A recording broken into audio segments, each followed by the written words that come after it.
हाँ तो दोस्तों, दिख रहा होगा फंड फ्लो का फॉर्मेट। ये शेड्यूल है, schedule of change in working capital. Shortcut में लिख दिया schedule of change in working capital. खुद बनाना, मैं नहीं बना रहा हूँ पिछले क्वेश्चन की तरह। ऑपरेशन बनाएंगे, स्टेटमेंट बनाएंगे और 2 वर्किंग नोट। मैंने क्वेश्चन पढ़ लिया है इसलिए पहले से कॉलम खींच के रखा हूँ क्या क्या चाहिए करके। तो देखो सीधा क्वेश्चन नंबर 18 ना, 18 या 20 है, 17 हो चुका था, ये रहा 18। राम लिमिटेड के नाम से, ये भी इंपॉर्टेंट लगा सकते हो, अच्छा खासा क्वेश्चन है। ठीक है, देखो और डिसाइड करो। शेयर कैपिटल 6 लाख से 7 लाख, इशू सोर्स में आएगा, ये वाला सोर्स है और ये वाला यूसेज या फिर एप्लीकेशन, जो भी लिखना चाहो, जो भी है। फिर देखो रिजर्व एंड सरप्लस के नीचे दिया तुम्हारा सिक्योरिटी प्रीमियम रिजर्व, ये भी इशू या रिडम्पशन। पहले कुछ नहीं था फिर 20,000 हो गया, ये भी इशू माना जाएगा, ये भी सोर्स। फिर देखो एक नया चीज़ दिखेगा, है ना, profit on sale of land and building, वो भी करंट ईयर में दिया है 5,800, यानी लैंड बिल्डिंग को बेचने से प्रॉफिट हुआ है। ये रहा लैंड बिल्डिंग का अकाउंट। कोई बताएगा प्रॉफिट किस साइड लिखते हैं? पिछले क्वेश्चन में भी था, बिल्कुल debit side, to P L profit लिखेंगे इसको यहाँ पे। ठीक है, थोड़ा और आइडिया लगाओ। प्रॉफिट है यहाँ पे तो आएगा, और कहाँ पर आएगा? पिछले क्वेश्चन में किए थे, ये देखो पिछले क्वेश्चन का, है ना, प्रॉफिट हुआ था 20,000, यहाँ लिखे थे, प्लस यहाँ प्रॉफिट को माइनस भी किए थे, दिख रहा है ना। अब सोचो तो, यहाँ तो आएगा लैंड बिल्डिंग को बेचने का प्रॉफिट और यहाँ भी माइनस, लेकिन एक ट्विस्ट की बात यह है कि प्रॉफिट यहाँ माइनस नहीं होगा। क्यों? क्योंकि पिछले क्वेश्चन में जो प्रॉफिट दिया था 20,000, वो नीचे एडिशनल इन्फॉर्मेशन में दिया था बाहर अलग से। देखो यहाँ कहाँ गया, पिछले क्वेश्चन में जो भी है, शायद 16 नंबर था वो, है ना, प्रॉफिट बाहर दिया था। देखो भूमि के विक्रय से लाभ अतिरिक्त सूचनाओं में दिख रहा है, और इस क्वेश्चन में बॉक्स के अंदर ही दिया है, और बॉक्स के अंदर वाला चीज़ सिर्फ एक जगह आता है। एक जगह आने का मतलब सिर्फ ये अकाउंट में आ जाएगा, वर्किंग नोट में, यहाँ नहीं आएगा। चलेगा? ऑपरेशन में नहीं लिखना है, इसमें लिखना है डेबिट साइड। डन। अगर यही चीज़ बाहर होता यहाँ भी लिखते, यहाँ भी माइनस करते। अब यह अंदर दिया है तो एक ही चीज़ आएगा यहाँ पे, यहाँ नहीं आने वाला। क्लियर ना? चलो, बाहर का हर चीज़ 2 जगह, अंदर का हर चीज़ 1 जगह, ऐसे सोच के चलना।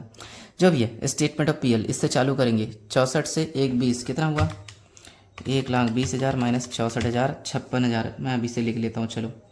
इंक्रीज इन पीएल 56,000 बढ़ा। चलो उसके बाद लॉन्ग टर्म लोन पहले 1 लाख था, फिर 0 हो गया, यानी लोन का पैसा वापस कर दिया। लिख लेता हूँ यार, रीपेमेंट ऑफ लोन 1 लाख था, फिर 0 हो गया, मतलब पूरा 1 लाख वापस कर दिया। अच्छा एक काम करते, शेड्यूल तो मैं नहीं बना रहा हूँ, आंसर देख लेते। Increase in working capital 47,400। ठीक है, इंक्रीज है तो यहाँ पर आएगा, increase in working capital 47,400। Clear है? चलो वापस आते हैं। एक काम करते, छोड़ छोड़ के काहे बना रहा हो, जो हाथ में लगता है बनाते जाता हो। देखो शेयर कैपिटल 6 लाख से 7 लाख हुआ है, 1 लाख इशू है, लिख देते हैं यार। अच्छा इशू यहाँ पर आता है क्या? एक लाइन छोड़ के लिखता हूँ, इशू ऑफ शेयर 1 लाख। ठीक है, सिक्योरिटी प्रीमियम रिजर्व, ये भी इशू है, issue of premium, issue at premium लिखते हैं। ठीक है, कितना? 20,000। फिर ये प्रॉफिट तो अपन यहाँ अकाउंट में डालेंगे, टू पीएल ब्रैकेट में प्रॉफिट कितना? 5,800। फिर स्टेटमेंट ऑफ पीएल यहाँ ले चुके, लोन यहाँ ले चुके, करंट लाइबिलिटी शेड्यूल में जाएगा तो पूरा इक्विटी लाइबिलिटीज़ खत्म, एसेट्स में आओ। लैंड बिल्डिंग, इसके बारे में वर्किंग नोट, चलो वर्किंग नोट भी बना ही लेते, डायरेक्ट बना रहा हूँ ना क्वेश्चन को शॉर्टकट टाइम बचाने के चक्कर में। लैंड बिल्डिंग पहले था 40, है ना, फिर क्लोजिंग वाला वहाँ बचेगा 32, क्वेश्चन में देख लो है। देखो बेचने से ही प्रॉफिट होता है, प्रॉफिट दिया ऑलरेडी, मतलब पक्का है बेचा होगा, तो उस तरफ जितना कम पड़ रहा है सेल के नाम से लिखेंगे। क्या पिछले क्वेश्चन में भी ऐसा था ना? बिल्कुल। 40 और 5 45,800, 45,800 माइनस 32,000, तो बच रहा है हमारा 13,800। चलेगा? मैं भूल जाता हूँ कि मैं वीडियो बना रहा हूँ, ऐसा लग रहा है कि सामने पढ़ाता हूँ और ऐसे ही पूछ देता हूँ। खैर जो भी है, सेल यहाँ पर जाएगा, sale of land and building कितना, 13,800, ठीक है। और कहाँ गया, और ये प्रॉफिट वगैरह क्या यहाँ पर आएगा, नहीं आएगा, क्योंकि ये वाला चीज़ अंदर दिया हुआ था। 1 मिनट ना, कॉल आ रहा है। हाँ, वहीं से कंटिन्यू करते हैं, कॉल आ गया था। खैर जो भी है, तो कहाँ पे थे यार, मैं खुद भुला गया। 13,800 का सेल यहाँ लिख दिया, प्रॉफिट क्या यहाँ पर आएगा, नहीं आएगा। चलो उसके बाद है प्लांट मशीन। प्लांट मशीन का भी वर्किंग नोट बनेगा। ओपनिंग देखो क्वेश्चन में कितना दिया है, 5,72,000, और क्लोजिंग दिया 616, बाय बैलेंस CD 6,16,000, ठीक है। तो देखो नीचे फर्स्ट पॉइंट बोल रहा है 21-22 में रास लगाना है प्लांट मशीन पे 56,000, ये है प्लांट मशीन अकाउंट। डेप्री किस तरफ लगता है, क्रेडिट बाय डेप्री 56,000। देखते कितना बचता है, 6,16,000 प्लस 56,000, इस साइड आ रहा है 6,72,000, और इधर था 5,72,000, तो 1 लाख कम पड़ रहा है। इस 1 लाख को क्या नाम से बोलेंगे बताओ, परचेस ना। ये डेप्री आएगा यहाँ पे, जोड़ दूँ, plus depre on plant and machine 56,000, और ये परचेस जाएगा यहाँ पर, purchase of plant and machine 1 lakh, ठीक है। और कुछ, ये प्रॉफिट तो नहीं आने वाला, ये सेल लिख दिए, ये वाला लिख दिए, ये वाला लिख दिए, चलो हो गया। हाँ, अदर करंट एसेट्स दिया है 276,800, 332,200, ये तो शेड्यूल में जाएगा। अदर करंट एसेट्स के नीचे प्रिलिमिनरी राइट ऑफ होता है, देखो 3200 से 1600 राइट ऑफ हुआ है, प्लस कर देंगे, प्लस प्रिलिमिनरी रिटर्न ऑफ कितना, 1600, बस इसमें और कुछ नहीं है, FFO आ जाएगा। देखते हैं, 56,000 गुणन 2 प्लस 1600, यानी आ रहा है 1,43,600, है क्या आंसर, 1,43,600। अरे कुछ छोटा होगा बड़ा सा, अरे लाभांश छोड़ दिया 30,000, बी नंबर पर पढ़े नहीं, लाभांश है, इसको बोलते हैं प्रपोज्ड डिविडेंड, याद आ रहा है, प्रपोज्ड डिविडेंड कितना, 30,000, इसमें 30,000 और जोड़ लेते हैं, हाँ 1,43,600, अब आ रहा है 143,600, और ये डिविडेंड चुकाया है तो एप्लीकेशन में भी जाएगा, डिविडेंड पेड। राइटिंग पे मत जाना, इज्जत से लिखना, मेरी तरह लिखोगे तो नंबर भी वैसा ही मिलेगा, ठीक है। और FFO का आंसर यहाँ लिखते हैं 143,600 FFO। चलो जोड़ के देखते हैं, 1,43,600 प्लस 1,20,000 और 13,800, तो आ रहा है 2,77,400, 277,400।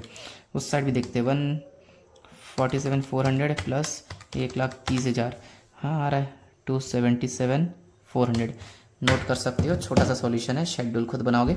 एक काम करते हैं, एक क्वेश्चन और बनाते हैं, इसी वीडियो को कैरी करते हैं, ठीक है। मैंने कॉलम तो खींच के रखा है, लेकिन एक टफ क्वेश्चन का कॉलम है। अच्छा, इसके बाद ना, ये था 18, 19 एक बकवास क्वेश्चन है, छोड़ देना, 20 एक बकवास क्वेश्चन है, छोड़ देना, हाँ 21 मैं बताऊंगा लेकिन अलग से वीडियो में, क्योंकि 21 नंबर इंपॉर्टेंट है, ठीक है, छोड़ो। अब मैं सीधा एक काम कर रहा हूँ, 22 नंबर समझा रहा हूँ, थोड़ा बड़ा है ना। अगर टफ क्वेश्चन देना हो एग्ज़ाम में तो ये आ सकता है, 22 नंबर टफ आएगा तो ये इस लेवल का आएगा, ठीक है। कुछ नया सीखने वाले हो तो ध्यान से सुनना। चलो मैं लिख लेता हूँ, ये 22 नंबर है, ठीक है। पेज सरक जाता है यार। चलो क्वेश्चन पढ़ेंगे, समझेंगे, बताना कौन सा कहाँ यूज़ करेंगे। वही लिखा है, कार्यशील पूंजी में परिवर्तन का विवरण और कोष प्रभाव विवरण, मतलब ये वाला पूछा है और ये वाला पूछा है। ये वाला है schedule of change in working capital, ऐसे करके कॉलम बना लेना, 20 से खुद कर लेना, ठीक है। ये और ये पूछा है, लेकिन ये बनाने के लिए ऑपरेशन भी तो चाहिए, तो सब बनाना पड़ेगा मान के चलो, और जहाँ भी वर्किंग नोट की ज़रूरत पड़े तो वो तो बनता ही है, ठीक है। क्वेश्चन देखो, सबसे पहले share capital 2 lakh, 2 lakh, no change, भूल जाओ यार। PL सबसे खास चीज़ इस क्वेश्चन का, PL कहाँ पर आता है, तुम लोग बोलोगे ऑपरेशन, बिल्कुल मैं भी बोल रहा हूँ ऑपरेशन आएगा, यही पे आएगा। और देखो तो एक बार अमाउंट 5,000, 8,000, देखने से लग रहा है 3,000 बढ़ा, लेकिन गौर से देखो 5,000 ब्रैकेट में दिया है, मतलब ये माइनस में है। पहले -5,000 था पिछले साल, मतलब लॉस में था, फिर प्लस 8,000 हुआ है, प्रॉफिट में चल दिया, यानी 13,000 इंक्रीज हुआ है। 13,000 कैसे, 13,000 साफ साफ देखने से लगता है यार 5 से 8, 3,000 बढ़ा, 3,000 प्रॉफिट। अरे नहीं रे, 5,000 का लॉस था, लॉस कवर किया पहले 5,000, फिर 8,000 का प्रॉफिट बचा है, यानी 13,000 मूव हुआ है। तो 13,000 का इंक्रीज इन पीएल है। ऐसे एक दो क्वेश्चन और मिलेंगे। इंक्रीज इन पीएल कितने? 13,000। माइनस वाले क्वेश्चन होंगे तो घबराना मत, ठीक है। फिर देखो डिवेंचर, पहले 0 फिर 20, तो यानी डिवेंचर का इशू है ना, इशू ऑफ डिवेंचर। जो आसान चीज़ है उसको मैं पहले से लिख रहा हूँ ताकि बाद में दिक्कत ना हो। ट्रेड पेबल, ये तो शेड्यूल में जाएगा, खुद करना। अरे यार प्रोविज़न फॉर टैक्सेशन है, वर्किंग नोट। चल, प्रोविज़न फॉर टैक्सेशन के बारे में वर्किंग नोट में कुछ दिया है? नहीं दिया। तो याद करो, प्रोविज़न फॉर टैक्सेशन के बारे में एक नोट था मेरे पास है। अगर क्वेश्चन में कुछ ना दिया हो तो ओपनिंग को पेड, क्लोजिंग को प्रपोज्ड। याद है, ओपनिंग वाला अमाउंट जो भी होता था उसको यहाँ पे पेड में लिखते थे, क्लोजिंग वाला जो भी अमाउंट होता था उसको यहाँ पीएल में लिखते थे। याद आया? ठीक है। तो अब क्वेश्चन में देखो, प्रोविजन फॉर टैक्स, ओपनिंग कुछ नहीं है यानी पेमेंट होगा ही नहीं, क्लोजिंग है 10,000, तो क्लोजिंग को प्रपोज्ड मानते हैं और प्रपोज्ड यहाँ जुड़ता है ऑपरेशन में, ठीक है। इसको प्रोविज़न फॉर टैक्स के नाम से जोड़ देंगे, एक ही जगह आएगा क्योंकि एक ही अमाउंट है, चलेगा। कितना दिया है? 10,000। लाइबिलिटी का सारा खत्म, कुछ बचा नहीं है। एसेट्स में आते हैं। एसेट्स में सबसे खास एक प्लांट दिया है, एक डेप्रिसिएशन रिजर्व दिया, देखो मैंने अकाउंट बनाया है, ठीक है। और नया चीज़ है, नया वर्किंग नोट है, तो इनको गौर से सुनना, काम आने वाला है, ठीक है। बाद में सोचेंगे। बिल्डिंग देखो, 80 से 75 कम होने की दो ही वजह हो सकती है, या तो डेप्री या तो बेचा होगा, ठीक है ना। अगर डेप्री बोल दिया तो अच्छी बात है, और बेचा बोल दिया तो भी अच्छी बात है, जो बोलेगा वो मानेंगे। लेकिन नीचे पढ़ो तो सेकंड नंबर, वर्ष में भवन का कोई रास नहीं लगाया गया, डेप्री नहीं लगाने बोला है, तो हमारे पास ऑप्शन क्या बच जाता है? बेचना, सेल। और याद करो सेल किस तरफ आता है इसमें ना, तो इसको सेल ऑफ बिल्डिंग बोल सकते हैं अपन, सेल ऑफ बिल्डिंग। कितना? 5,000। करंट एसेट्स में इन्वेंट्रीज, ट्रेड रिसीवेबल, लिफ्ट, ये तो सब तुम लोग जानते हो यार, छोड़ो यार, शेड्यूल में जाएगा। शेड्यूल का आंसर दिया इंक्रीज इन वर्किंग कैपिटल 20,000, तो इंक्रीज है उस तरफ जाएगा, इंक्रीज इन वर्किंग कैपिटल कितना? 20,000, ठीक है। चलो उसको भी लिख दिए। अब अकाउंट्स, मैंने 3 अकाउंट, तुम लोग सोचो कि यार प्लांट तो ठीक है, डेप्रिसिएशन रिजर्व पहली बार देख रहा है, लेकिन ये भी ठीक है। एसेट डिस्पोजल क्या है? मैंने ना नोट्स लिखवाया था लेकिन अब तक किसी क्वेश्चन में नहीं आया था। एसेट्स डिस्पोजल मेथड दिख रहा है, 3 अकाउंट, एक फिक्स्ड एसेट्स, एक प्रोविजन फॉर डेप्रिसिएशन जिसको एक्यूमुलेटेड डेप्रिसिएशन, या फिर उसका और एक नाम है देखो, डेप्रिसिएशन रिजर्व, ठीक है। और एक एसेट्स डिस्पोजल भी बनता है, ठीक है। तो इस क्वेश्चन में सीखने वाले कुछ कुछ, ठीक है, तो ध्यान से सुनते जाना इन तीनों वर्किंग नोट के बारे में।